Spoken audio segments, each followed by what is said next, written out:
Guys, I'm gonna be so real right now. I feel like I'm just waiting for a shoe to drop at this point, because the more and more I start to love these characters, the more and more I know some of them are gonna die, and I'm not gonna be happy about it.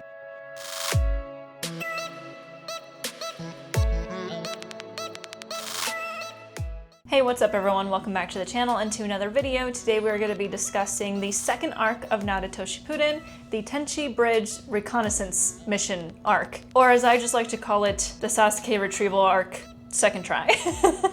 Now, if this is your first time in the channel, hi, hello, welcome. My name is Hannah and I'm on my first time watching Naruto journey. I started watching anime in 2020 and I haven't touched any of the big three yet just because of the length of them.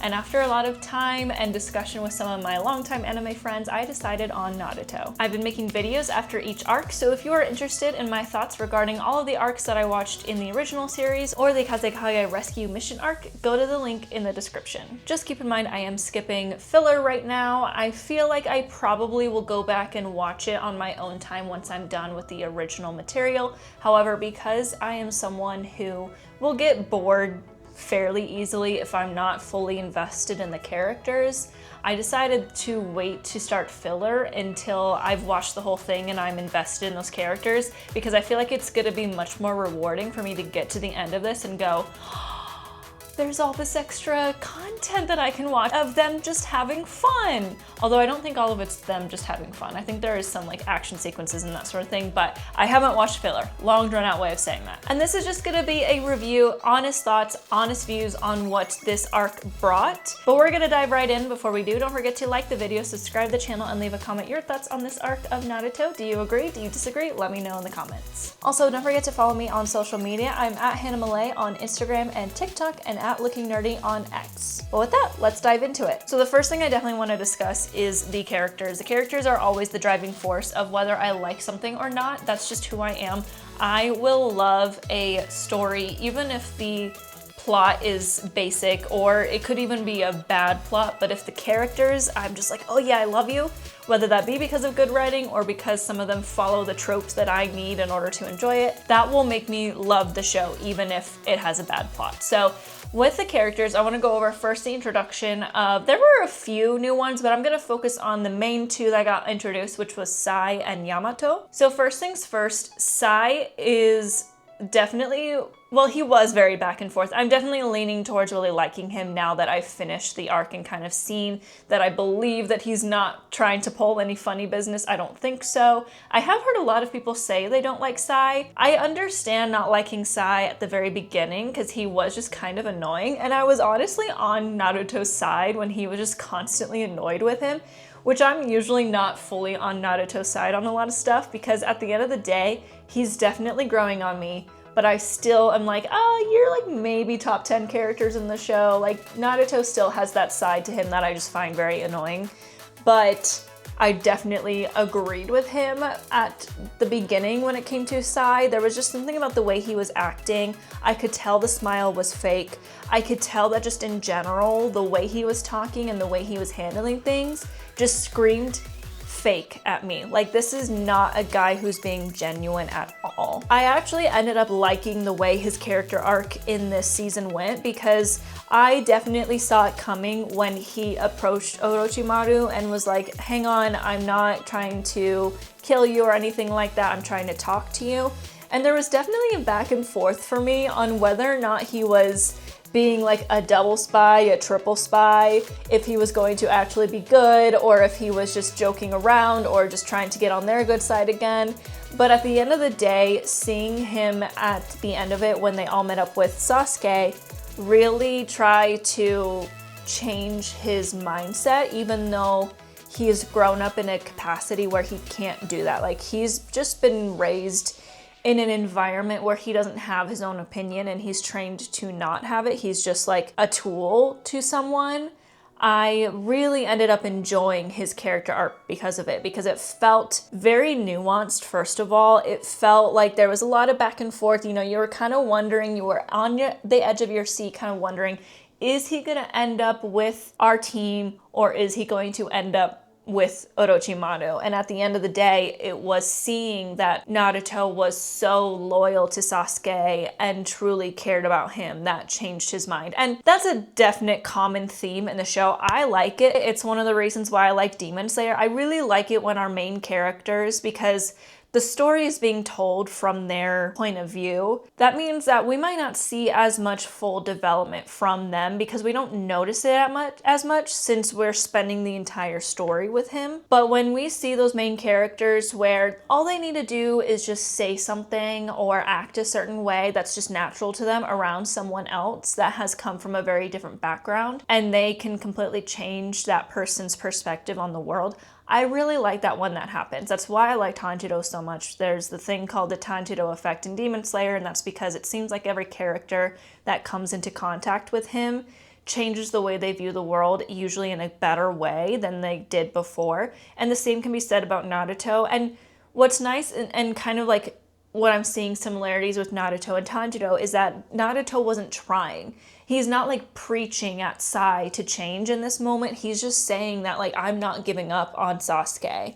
And I really appreciated that. So I definitely, when Sai like left Naruto with Orochimaru and said, I'll go rescue Sasuke, and he had that smile, I saw that as oh, he intends to kill him, which he did, but then he changed his mind. Or maybe he like changed his mind beforehand. I was just kind of back and forth on that. So I genuinely loved how they brought him up and how there was kind of that like, is he good? Is he not good? Is he good? Is he not good? And I'm still kind of in the camp of that could happen. There's a lot of story to go, but I'm pretty safe in feeling that he's gonna remain on our side for the rest of the story. And I think he'll be a lot of help because he's cool. And side note, the fit slays.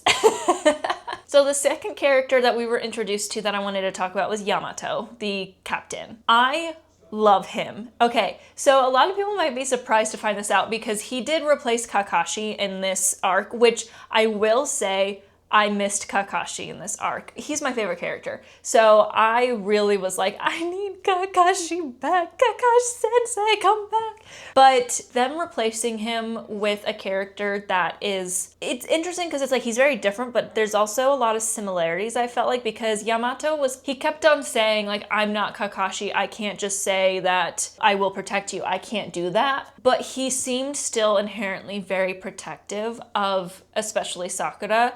And I really appreciated that. I love protective characters. Whenever someone's protective over someone, I adore it. That's a trope that I just love, and it's very common, but it's just something that I eat up. I'm like, yes, be protective over someone, because it's like such a pure form of like at least caring about someone that you will protect them. You'll put your body in front of an attack or something along those lines. So I really appreciate how protective he is of them, but at the same time, he keeps it real. And there were, I'm not gonna lie, there were a couple of times where I was like, is this guy gonna like all of a sudden actually be the traitor, and like there's gonna be a big reveal that he's gonna be on Orochimaru's side? Because there were a couple scenes that were set up in a way where I was like, am I supposed to be questioning what he's doing? And I don't know if that was just me being a little bit over the top in my thinking, because there's so many stories out there now that will kind of have you think about that, or if they meant to throw me off. I don't know. I just had a couple moments where I was very worried that they were working their way towards making him a traitor, and I was not going to be happy about that. And again, he just got introduced. There's a lot more story to come. Who the frick knows? They could be planting seeds for something that's way later on in the story where he does like betray everyone. But I hope not, because he just seems super sweet. And what's interesting is that he comes from the Black Ops, which seems like there's a lot of people from there that are very robotic and they just have a job. They don't have a personality, but he comes from there, and so does Kakashi. And again, we're seeing like little things about Kakashi at the very end of this arc where Sai said something along the lines of the famous Kakashi, but then he couldn't like finish the thought. Anyway, I'm very interested to see where that goes, but I really enjoyed Yamato as a character, even though I very much missed Kakashi because he is my favorite character. Yamato was good enough to fill his shoes and not make me just be so annoyed that Kakashi wasn't there. Outside of that, the development of this arc was still very good as well. I feel like the characters are just getting more and more lovable. Now, I would just like to say I didn't love the fact that after the first arc where Sakura was such an integral part in that arc with the fighting, to the point of her and Granny Chiyo were actually more successful against their opponent than Kakashi and Naruto. I was so excited about that, and I felt like this arc, she definitely went a little bit more back to the damsel in distress and had to be saved a lot and just kind of was standing there a lot or whatnot. And it's not as bad as season 1, I will say. Season 1 of the original series was truly, she was just that standing there emoji, and it's gotten better over time. But I felt like we took a step back after the first arc where there was so much good things about the way they handled the women characters in that arc, to go back to this where it was kind of back to the like, she has to get rescued a lot, she's kind of just standing there a lot. It kind of took me back a little bit, but I do know that the writing is slowly getting better for her, and I'm starting to like her a lot more too. I've never disliked Sakura herself, which I know a lot of people dislike her in general. I've never actually disliked her character. I've just felt like she deserved more when it came to storytelling and strength and that sort of thing. So I'm a little bit sad we backpedaled there, but I do still have high hopes that it'll continue to get better. It was also very interesting about Naruto having the fourth tail come out and seeing that he was not able to control it at all, and it ended up making him hurt Sakura. I think it's good that Yamato told him, because Sakura was trying to protect him by not telling him that he's the one who hurt her, that he's the one who caused all that damage. But I think at the end of the day, what Yamato did was like force Naruto to understand that this is a problem that needs to be taken care of. And the more people just lie to him and say, oh, you didn't hurt me, oh, you didn't do this, it was Orochimaru, it was this person, it was that person, the harder it would be for him to take care of it, because he doesn't know that he needs to like really work on not letting the nine-tailed fox take over. So I fully agreed with Yamato saying it. Did he say it in an interesting way? Yes, but at the end of the day, he does have that background of the Black Ops, and he's much less far removed than Kakashi was. So I do feel like he was in the right to say it. It just surprised me the way he said it. I think that Naruto still has a lot to learn about it, and I think that it's going to still be very difficult for him to control this, but I do think he's going to get there. But I am very much questioning I am very much questioning what's going on, because maybe he doesn't have to control it anymore, because maybe the nine-tailed fox is gone. I'm very confused about what happened in the end there. So first things first, them confronting Sasuke. I did feel like it was a bit too early on in the story for Sasuke to come back, but I am leaning more and more towards the realization that I do think Sasuke is going to come back, and he is going to not just be forced back. I think there's going to be something that's going to happen that's going to get him to come back, but I think it has to be the combination of a lot of different things. I do feel like Orochimaru is going to start to change and not be such a main villain, because the Akatsuki definitely seem to be a shared goal to defeat, and they seem to be a much bigger problem than Orochimaru ever was. So I'm wondering if Orochimaru is going to have to kind of become not necessarily a good guy, but not a bad guy anymore. And then they're going to need help, and Sasuke is going to have to work with the team, and he's going to come back on his own volition. Like, he's going to choose to come back because he got to work with them again, and he realized that that's where he belonged. And I think Orochimaru might like let him go. I don't know. I'm making predictions now, but speaking of Sasuke, I'm going on tangents because I was trying to connect that to what Sasuke did with the nine-tailed fox, but I stopped and talked about Sasuke first. So Sasuke was able to go into Naruto's like consciousness and defeat the nine-tailed fox. Like, the nine-tailed fox literally told him, like, I've never been defeated, blah, blah, blah, like, you got me, don't kill Naruto.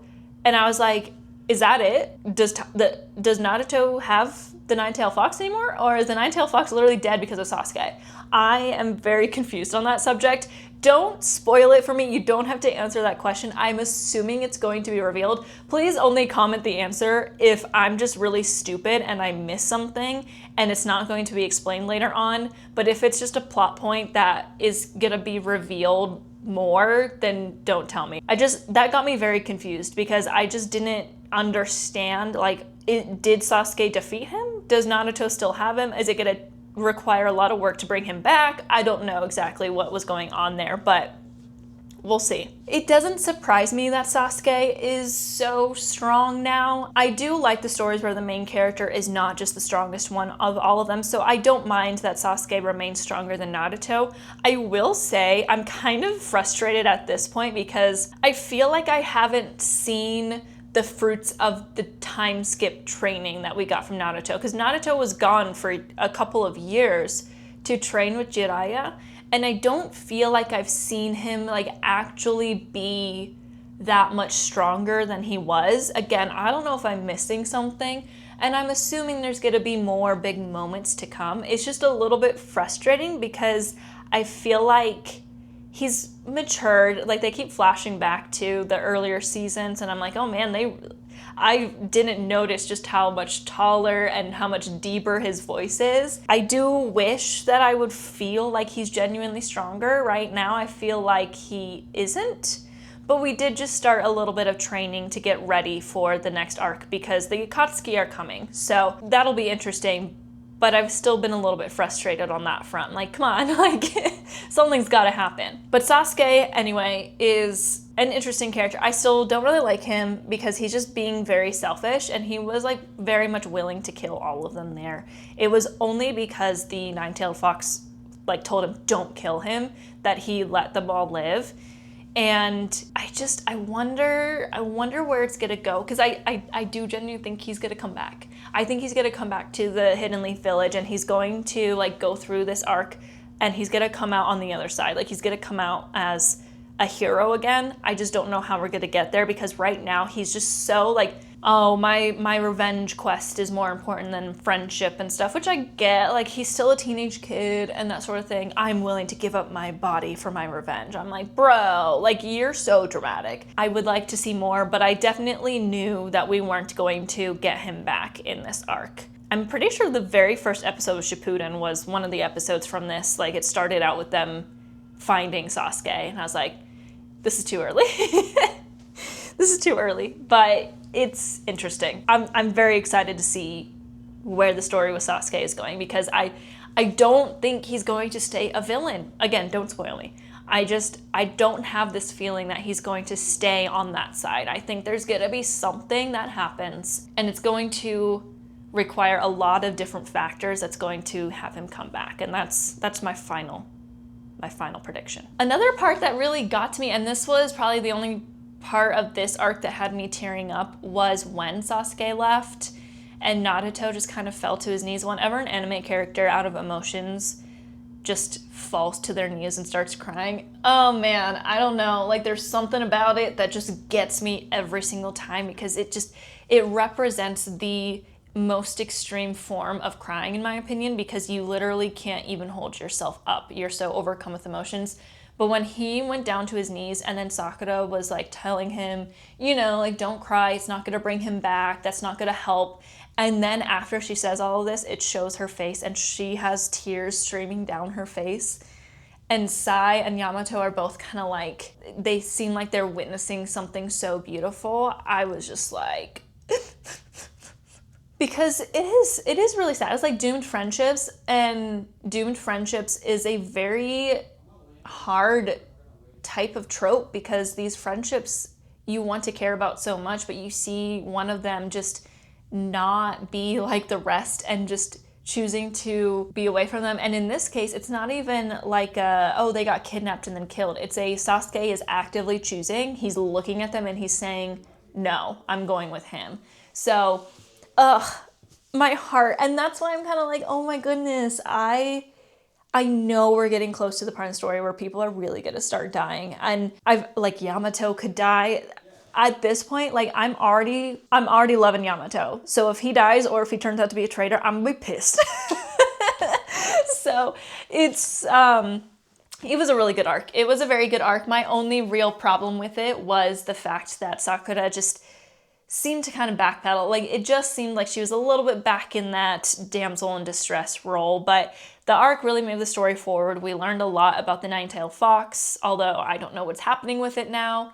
We learned that Orochimaru is anti-Akatsuki, which I thought he was working with them at first. So I'm interested to see how that shakes up. We got like little tidbits about Kakashi still, and I'm really looking forward to what is happening next. It really moved the story and the characters forward while introducing some new ones that I think are going to be very integral to the story. So I'm very much looking forward to the next arc. I would give this arc a 7.8 out of 10. It didn't get me, it's interesting. It didn't get me the way the first arc did, and everyone has told me that they felt like the very first arc was the worst one, and then from there it gets a lot better. But I definitely can, with confidence, tell you I still liked the Kazekage rescue mission better, just with the emotions and all of the characters involved and all of the new story developments. That one got to me a lot more than this one did. However, I did still really enjoy it. So 7.8 out of 10. Should I give it an 8 out of 10? I don't know. Let's give it an 8 out of 10. Let's just round it up to 8 out of 10. But that's still very good. I have a feeling most of the arcs in Shippuden are going to be above 8s, honestly, just from what I can tell, from what I've heard, and how I'm feeling about these characters now, because I'm definitely starting to get very attached to quite a few of them. It's going to be interesting to see what happens next, but that is going to be it for today's video. If you liked this video, don't forget to like the video, subscribe to the channel, and leave a comment your thoughts on this arc of Naruto, as well as what my thoughts were. Just keep it respectful as per usual. And with that, thanks so much for watching. またね!